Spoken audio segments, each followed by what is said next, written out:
Hello everyone, welcome back to the channel. For those of you guys who don't know me, my name is Amoya. I am the author of the lifestyle and travel blog Trippin Momma, and I am a single mom of three who traveled the world full-time for 2.5 years with my three daughters before moving to Mérida, Mexico. That is where we are now. That's where I'm filming from. Today I want to talk to you about how to overcome the fear of traveling. So in my Single Moms Do Travel Facebook group, a lot of moms talk about this and how they're so fearful of actually traveling. Let's take Mexico for example. When I first thought about coming to Mexico, I was absolutely terrified.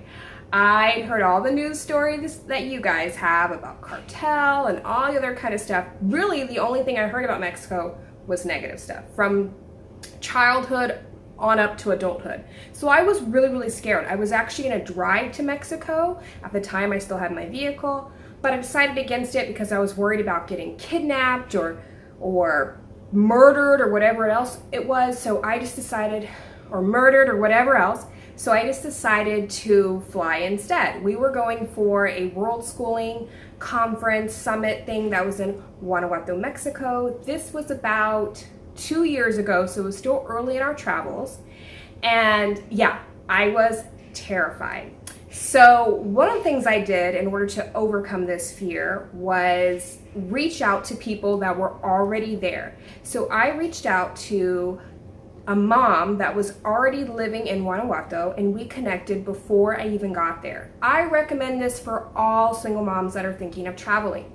Look into local expat groups, online, on Facebook, and connect with people beforehand. The reason for this is not only does it help you help ease your fears, it also helps in the event that something happens to you. Something happened to me. A couple days after arriving in Guanajuato, I got really sick, and so did my girls. And luckily, I'd already connected with two single moms at this point who were able to help me with my groceries, took care of me. Thank goodness I knew some mamas before I got to Guanajuato. My toddler is now joining us. Quarantine life. So yeah, I highly recommend joining some expat groups in the area that you plan on visiting so that you can get to know people before you get there. Number 2 on how to overcome the fear of traveling. Start reading blogs, start watching vlogs like this YouTube channel to find out from real people how an area actually is. The news is not something I recommend for finding out your information. The news is based on getting as many views as possible, and a lot of scare tactics are there, all that good stuff. If I had just paid attention to the news, I would have never came and visited Mexico, that's for darn sure. So read some blogs, watch some vlogs, and get an idea, a feel for a place before you get there. It helps get you excited. You can get your kids involved with this. There's a lot of family channels out there that you can watch about a certain area. It's great. Do that and it will help ease your fears. Another way to overcome the fear of traveling is to actually research the facts. I'm going to use Mexico as an example again. If you would actually research an area, say like Mérida, Mexico, where I'm at, you often might find that it is a lot safer for you as a foreigner in Mexico than it might be for you in your own city where you're at. And a lot of people don't even recognize this, and I think there's a lot of fear in general about leaving your home country and everyone feeling like their home country is the safest place and there's no other safe places around, especially if you were based in the US. I find this more often than not, but that is just not true. So actually do your research, not the news, like look into statistics, find out about foreigners traveling to the country, and see how often it is that a foreigner goes missing or is murdered and stuff like that. Like find out the details of things. I know that seems kind of like gruesome, but I think helping to know the facts around things will help ease your mind when it comes to traveling. Another thing I find amongst clients of mine is the fear of a language barrier. For a lot of people, that alone is terrifying and makes them not want to book that ticket, not want to visit another country. But I want to put your mind at ease just a little bit. take for example Italy. We went to Italy, we went to Venice, we went to Bologna, and I was nervous. I don't speak Italian, but at that point I had traveled a little bit and discovered that, first of all, especially in a place like Venice that is very, very touristy, a lot of people are going to speak English. A lot of people in other countries, especially Europe, actually know multiple languages, which is amazing. Unlike in the States where we typically know one. Don't like quote me on that, but it seems to be a common theme, whereas in other places they actually know more than one language, and Italy is one of them. So you'll probably find someone who speaks English, and then you can also use things like Google Translate. You can point, stuff like that. That's pretty much how we navigated everything. Whether we wanted to like ride a gondola ride in Italy, we just used Google Translate if someone didn't actually speak English. And we would do a lot of pointing like at the menu, and you can actually on Google Translate like take a picture of words and then it'll translate for you, which is really neat. So that's one way to get over the fear of not knowing a language, which makes it scary to travel. But also maybe if you're going to a certain country, looking up some key phrases before you actually visit, you know, how to say hello, how to say goodbye, please, thank you, where's the bathroom, you know, typical phrases that you might need help with, you know, how do I find this, whatever the case is. Write down a few phrases, memorize a few phrases, look on Duolingo, it's free. And yeah, that's a good way to learn a little bit of language so that you're not so terrified when it comes to language barrier. And Mexico too, like mamas ask me all the time, like, how do you navigate without knowing Spanish? Which I feel like I understand a decent amount of Spanish because I did grow up in Central America. I grew up in Panama. A lot of people don't know that about me. And then I've taken Spanish in high school. I mean, I wouldn't say, and college. I wouldn't say I retained a whole bunch, but I am pretty decent at maybe understanding it. And then what prevents me from speaking it a lot of times, which I'm working on, is just fear of, you know, saying the wrong thing. I would hate to offend someone, but I do know key phrases and stuff at this point to be able to navigate pretty easily here in Merida. And a lot of people speak English. So don't think that it's just going to be this crazy thing of you not being able to communicate your needs and all that kind of stuff.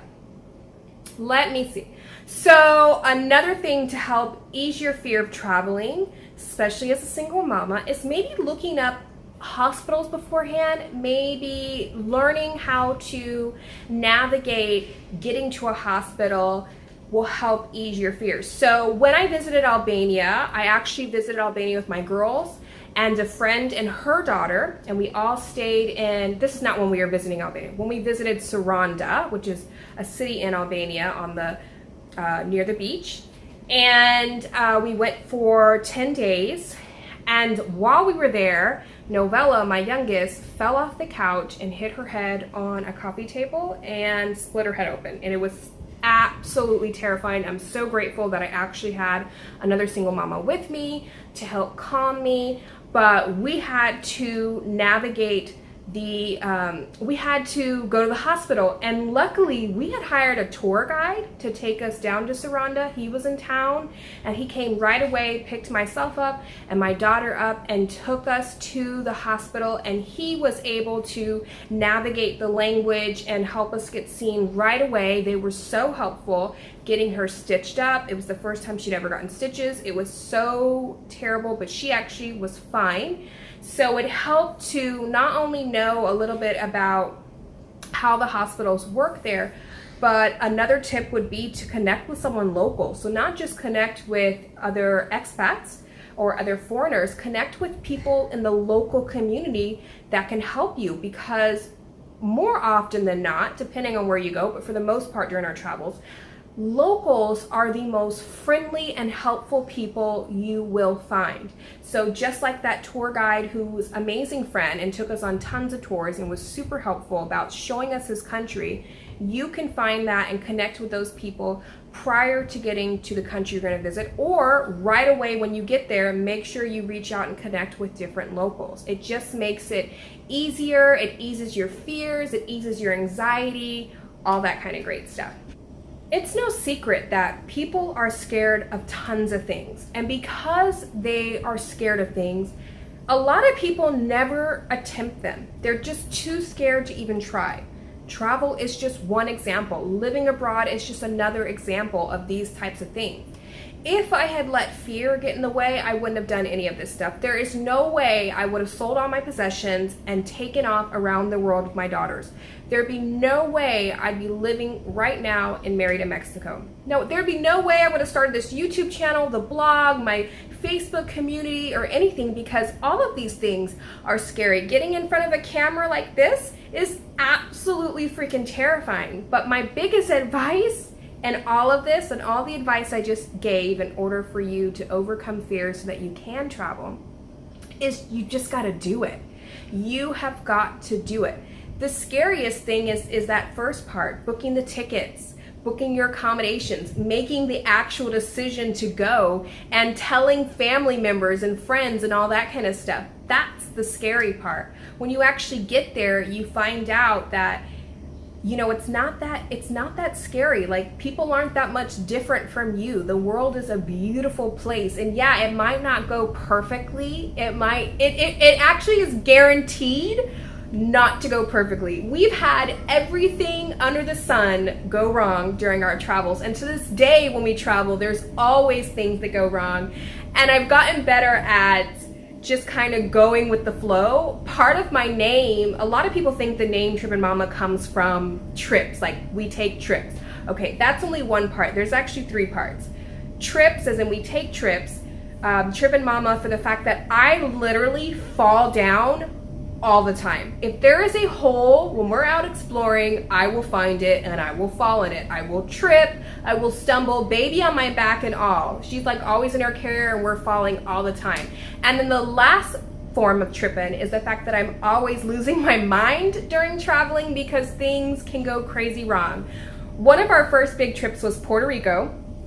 We get off the plane. I had rented a rental car, which was crazy and scary. Driving in a foreign country, that's crazy. So overcoming that fear, I just got in that daggone car and I drove.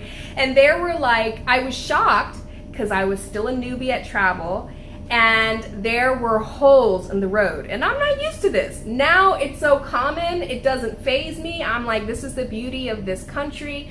But then I was like, there are holes in the road. People are driving crazy, and they have their own rhyme or rhythm. Like, they get it. I'm over here like, I don't know what I'm doing. We're driving to our first Airbnb, and it is in the middle of the jungle, the rainforest in Puerto Rico, and there's like burnt down cars on the side of the road, but no people, no houses. I'm running out of reception. Like, my phone is dying. I have no data. I'm lost in the rainforest. It's getting dark. I'm terrified, right? I'm losing my mind. And my older girls are the best, like, comforters in this situation. Like, your kids can be so amazing. Typically kids will feed off your energy, but mine are so good at being like, Mom, it's okay. Everything's gonna work out. And I think it helps during travels to just say that. It might not work out in the way that you envision, but everything's gonna work out. It's going to be okay. Telling yourself you're safe, we're safe, we're going to get there. And sure enough, we did end up finding our Airbnb. The owner, like, we got connected somehow and she led us to the house and it was all fine. But that's like one instance of all the craziness we've been through we got on the wrong train in Italy. Like, we were going the wrong direction. We accidentally sat in first class when we weren't supposed to. It was actually assigned, like, all this stuff that I didn't know. And I wouldn't have learned and figured out and grown from if I hadn't taken the chance. It's like, if I hadn't fought through the fear. That's what you literally have to do, is like push past that fear in order to make your dreams a reality. This is something I talk about with my clients all the time, is that in order to create your dream life, you're gonna have to face a whole bunch of fear. Fear is like the number one thing that stops people from really, really, truly creating a life that they are so freaking excited to wake up to. But there is magic on the other side of fear, and there is joy on the other side of fear. You just have to be able to push past that. I hope this video helped you all with how to overcome the fear of travel. If you have any questions, let me know in the comments. Please hit that like button if you like this video. Make sure to subscribe, share it. Until next time.